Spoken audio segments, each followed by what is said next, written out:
Une histoire de boîte de Durian Skegawa, traduite par Myriam Dartoako. Cela faisait déjà longtemps qu'on manquait de boîtes, à tel point que s'ils se contentaient d'attendre les distributions officielles, les foyers se retrouvaient dans des situations compliquées. Faute de boîtes pour ranger jouets et vêtements, c'était le bazar dans les logements. Les poubelles avaient elles aussi disparu. Les rues étaient dans un état lamentable. Comme il fallait slalomer entre les détritus, tout le monde arrivait en retard à l'école et au travail. Mais le plus ennuyeux, c'était quand on voulait offrir un cadeau. Sans boîte, il était tout nu. Toute excitation avait déserté les fêtes d'anniversaire. Ça n'allait pas du tout. Tout le monde voyait bien qu'il fallait plus de boîtes. Au Parlement, on débattit pendant plusieurs jours d'un plan d'augmentation de la production. Du coup, majorité et opposition bataillèrent sur un point fondamental. Qu'est-ce qu'une boîte ? Pour rédiger une loi destinée à fabriquer plus de boîtes, il fallait d'abord s'accorder sur une définition. Une boîte n'est-elle pas simplement constituée de 4 parois, un fond et un couvercle ? Certains énonçaient cela comme une évidence, mais si on la met en pièces, ce n'est que du carton ou des planches. En réalité, est-ce qu'une boîte n'est pas plutôt l'espace même que ces matériaux délimitent ? Voilà ce que soutenaient certains raisonneurs. Pendant que le Parlement se perdait en palabres, la pénurie de boîtes ne cessait de s'aggraver. Pour finir, la première ligne du projet de loi n'était pas encore écrite qu'un plan d'augmentation de la production fut mis en œuvre. Un grand professeur d'université avait fait une découverte révolutionnaire, l'élevage de boîtes. Chaque foyer devrait en élever une, c'était le socle du plan de production. Il fallait parler une fois par jour à la petite boîte envoyée par les services municipaux et l'exposer à la lumière artificielle 2 heures chaque soir. Cela suffirait à la faire grandir, et une fois qu'elle aurait atteint une certaine taille, elle enfanterait des bébés boîtes. Abordons maintenant l'histoire d'une femme solitaire et de sa boîte d'élevage. Devenue orpheline assez tôt, elle a toujours vécu seule. Elle s'appelle Sato. C'est une personne courageuse. Le matin, magnétiseuse pour le compte du syndicat des sables ferrugineux, elle collecte de la limaille de fer le long des berges de la rivière. L'après-midi, elle soigne les dizaines de milliers de petits rongeurs de la centrale à hamster appelée Centrame. C'est un travail particulièrement éreintant.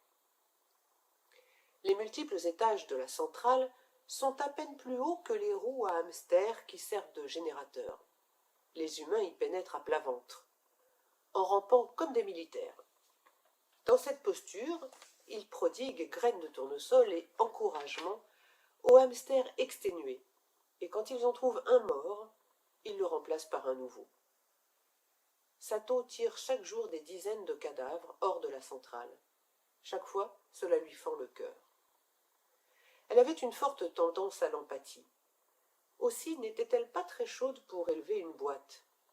Certains semblaient s'en réjouir comme s'ils y gagnaient un animal domestique. Puisque la boîte faisait des petits, c'était assurément une forme d'être vivant. Et pourtant, après avoir donné la vie, quand elle dépasserait une certaine taille, elle serait collectée et déchiquetée par les services municipaux. Avec les morceaux, on en fabriquerait une nouvelle, lui avait expliqué le préposé. Mais Sato avait un mauvais pressentiment. Songer à l'issue annoncée de cette rencontre la faisait souffrir d'avance. Celle que le préposé aux boîtes avait déposée chez elle était bleu clair et mesurait une vingtaine de centimètres de côté. Elle souleva le couvercle. L'intérieur aussi était bleu clair, d'un ton plus vif que l'extérieur. On dirait la couleur du ciel, ne put s'empêcher de murmurer Sato devant ce bleu si pur. Elle s'extasiait en ouvrant le couvercle plusieurs fois par jour. Apparemment, ses voisins et connaissances n'avaient pas reçu d'aussi belle boîte. La nôtre est grise, avait râlé Yone, sa chef à la centrame. Une boîte, c'est une boîte.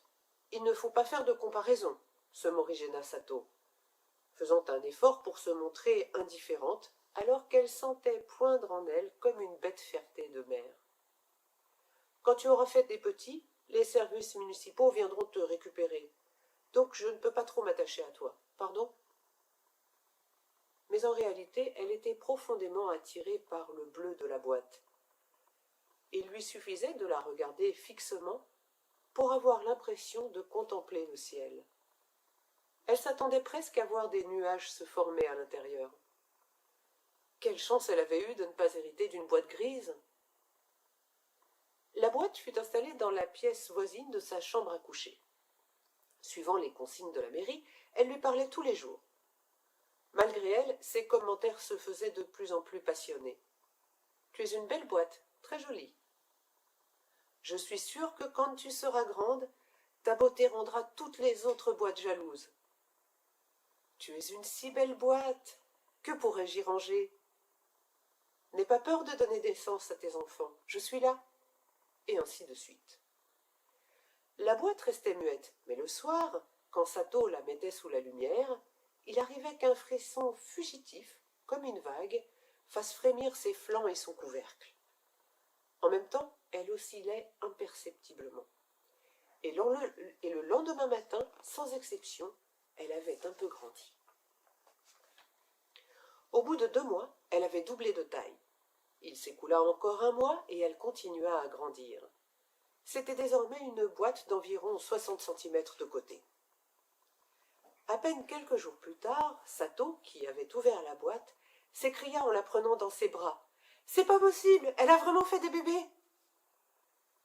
3 petites boîtes qui tenaient dans le creux de la main, une rouge, une jaune et une verte, étaient apparues dans la boîte bleu ciel. Les bébés-boîtes seraient eux aussi collectés par les services municipaux, mais le foyer qui les avait élevés bénéficiait, paraît-il, d'un prix d'achat très avantageux. Surexcité, Sato ne cessait de répéter « qu'ils sont mignons !» tout en se demandant lequel acheter. La boîte bleu ciel continua à grandir paisiblement et à engendrer des petits. La pièce en était envahie. Il y en avait beaucoup plus qu'indiqué dans la brochure de la mairie. C'était une boîte très douée. Du coup, quand elle lui parlait, Sato lui prodiguait désormais davantage des paroles de réconfort que d'encouragement.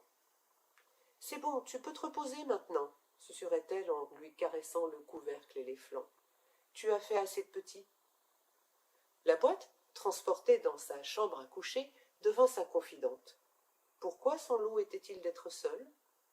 Les hamsters condamnés toute leur vie à faire tourner une roue pour produire de l'électricité n'étaient-ils pas terriblement malheureux? Au travail, être quotidiennement témoin de leur misère était dur. La boîte l'écoutait en silence. Sato se sentait alors apaisé, comme si son corps était libéré d'un poison. C'est après une longue séance à s'épancher ainsi qu'elle vit la boîte se mettre à trembler comme une feuille. Des éclairs dessinaient des vagues sur son couvercle et ses flancs. Une colonne de lumière s'éleva, transperçant le couvercle, et, dans un bruit d'explosion, quelque chose éclata à l'intérieur. Sato ôta prudemment le couvercle. 7 bébés boîtes de toutes les couleurs étaient nées. Trop ému pour parler, Sato posa sa joue contre la boîte et s'adressa à elle dans son cœur. « Ça a été dur, hein? Allez, c'est fini. » À vrai dire, quelques jours plus tôt, elle avait reçu un courrier des services municipaux qui annonçait « Collecte de la première série de boîtes et de bébés-boîtes ». Le lendemain, Sato ne se rendit ni à son travail de magnétiseuse, ni à la centrale. Avec dans les bras la boîte bleu ciel, qui mesurait désormais presque 1 mètre de côté, elle alla se promener sur les berges de la rivière. La séparation était proche. Comprenant qu'il lui fallait l'accepter, elle avait décidé d'aller pique-niquer avec la boîte, rien qu'une fois. Elle voulait lui montrer le bleu du ciel, le vrai. Mais elle n'y prit aucun plaisir. Au contraire, elle avait de plus en plus envie de pleurer. Son chagrin tenait-il seulement à la séparation? Elle n'aurait su le dire. Il s'agissait d'une boîte à laquelle elle n'avait même pas donné de nom, mais dont le bleu ciel l'avait soutenue rien qu'en recueillant ses confidences.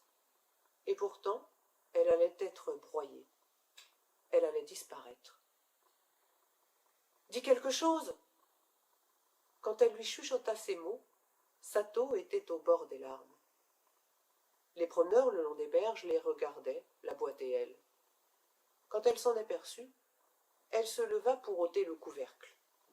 Elle souleva la boîte des deux mains à l'envers. La rivière sous ses yeux, la brise et le ciel autour d'elle, tout cela lui parut s'éloigner un bref instant. Mais elle n'avait envie que d'une chose, pleurer tout son soûl, au calme. Elle s'accroupit et fit descendre la boîte sur elle. Le bleu ciel à l'intérieur de la boîte s'effaça, cédant la place à l'obscurité. Un noir d'encre. Sato laissa enfin couler ses larmes. Elle pleura sur sa solitude, sur le souvenir du temps où ses parents étaient en vie. Elle pleura pour les hamsters sacrifiés en masse aux humains, pour cette boîte destinée à finir démontée. Combien de temps s'était-il écoulé? Sato, épuisée par ses larmes, apercevait au loin, c'était étrange, des galaxies et des étoiles. Elle s'éloignait d'elle à vive allure. Autour d'elle régnait le vide.